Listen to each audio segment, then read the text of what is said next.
This channel does not promote any violent, harmful, or illegal activities. All content provided by this channel is meant for an educational purpose only. ফের অশান্ত ভাগর। তৃণমূল নেতাকে গুলি করে খুনের অভিযোগ উঠল। মৃত ব্যক্তির নাম রাজ্জাক খান। আজ বৃহস্পতিবার রাতে ভাঙড়ের বিজয়গঞ্জ বাজারের কাছে ওই তৃণমূল নেতাকে লক্ষ্য করে গুলি চালায় দুষ্কৃতীরা। গুলিবিদ্ধ অবস্থায় তাকে তড়িঘড়ি উদ্ধার করে স্থানীয় হাসপাতালে ভর্তি করা হয়। পরে তার মৃত্যু হয় বলে খবর। তদন্ত শুরু করেছে পুলিশ। রাজ্জাক খান তৃণমূল কংগ্রেসের একজন সক্রিয় নেতা এবং তিনি ক্যানিং পূর্ব বিধানসভা কেন্দ্রের বিধায়ক শওকত মোল্লার ঘনিষ্ঠ বলেও তৃণমূল সূত্রে জানা গিয়েছে। রাজনৈতিক কারণে এই হামলা কিনা তা নিয়ে ইতিমধ্যেই জল্পনা শুরু হয়েছে। ঘটনার পর এলাকায় ব্যাপক উত্তেজনা ছড়িয়েছে। স্থানীয় তৃণমূল কর্মী সমর্থকরা দোষীদের গ্রেফতারির দাবিতে রাস্তায় নেমে আসে। তৃণমূলের একাংশের দাবি এটা পরিকল্পিত হামলা। রাজ্জাক খান দীর্ঘদিন ধরে এলাকায় দলের সংগঠনের কাজ করতেন। তৃণমূলের বিধানসভা কমিটির সদস্য ছিলেন। তার জনপ্রিয়তায় এই হামলার পেছনে অন্যতম কারণ হতে পারে বলে মনে করছেন স্থানীয়রা। অন্যদিকে পুলিশ এই ঘটনার তদন্ত শুরু করেছে। এলাকায় মোতায়েন করা হয়েছে বাড়তি পুলিশ বাহিনী।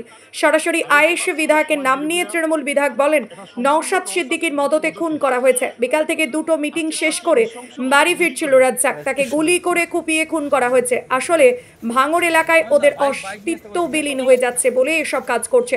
পুলিশকে বলবো, অবিলম্বে সমাজ বিরোধীদের গ্রেফতার করতে হবে ও দৃষ্টান্তমূলক শাস্তির ব্যবস্থা করতে হবে। আপনারা দেখছেন আনন্দ বাংলা সবার আগে।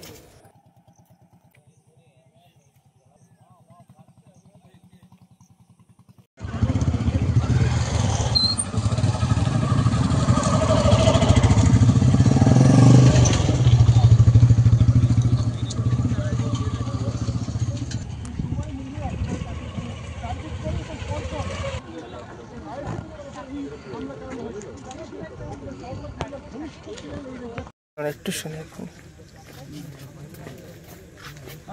বাইক নিয়ে আসতে বলছি স্যার। তোমরা আগে করো না, নিয়ে দাও না ওদের। এই ঠিক আছে, যাও। এই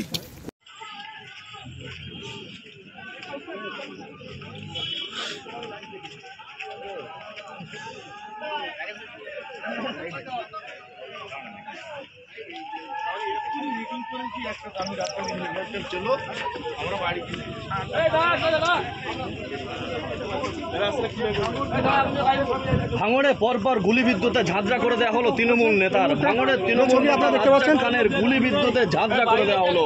মানে একেবারে ভাঙড় বিজয়গঞ্জ বাজার থেকে খালপাড় রোডে তাকে গুলিবিদ্ধ করে ঝাঁঝরা করে দেওয়া হয়। এই ছবি আপনারা দেখতে পাচ্ছেন, যে ভাঙড় যে ছবি আপনারা দেখতে পাচ্ছেন, একেবারে আইএসএফ আশ্রিত সমাজ বিরোধীরা এটা সম্পূর্ণ নওশাদ সিদ্দিকীর মদতে আজকে তাকে নৃশংসভাবে গুলি করে এবং তাকে কুপিয়ে খুন করা হয়েছে। ও বিকাল থেকে আমাদের দুটো মিটিং অ্যাটেন্ড করেছে। মিটিং করে ও বাড়ি ফিরছিল।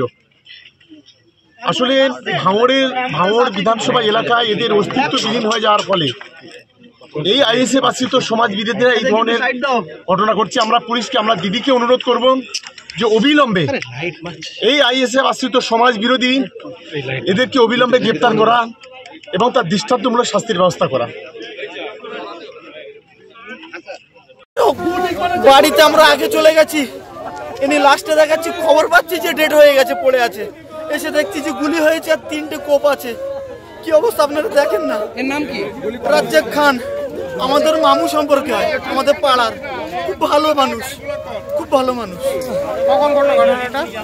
হ্যাঁ, কতক্ষণ আগে ঘটেছে? আরে আমরা একটু খবর পেয়েছি, এসে দেখছি পড়ে আছে। ছুটে এসে দেখছি পড়ে আছে।